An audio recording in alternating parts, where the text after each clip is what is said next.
আসসালামু আলাইকুম।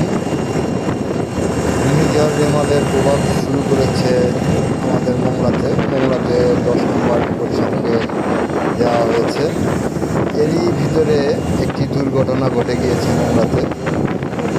গার্মেন্টস ছুটি দেওয়ার পরে অনেক যাত্রী নিয়ে নৌকাতে পারাপারের সময় ঘাটে যে একটি নৌকা ডুবে যায় এবং দুইজন লোক 1 ঘন্টা মনে হয় বা আধা ঘন্টা। তো আমি যখন পারাপার হই তখন নৌকা অলরেডি বন্ধ হয়ে গিয়েছে।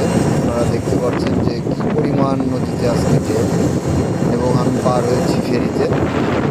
প্রচুর বড় বড় ঢেউ যে ফেরিতে আসছে, ফেরিতেও আমি সেটা বুঝতে পেরেছি।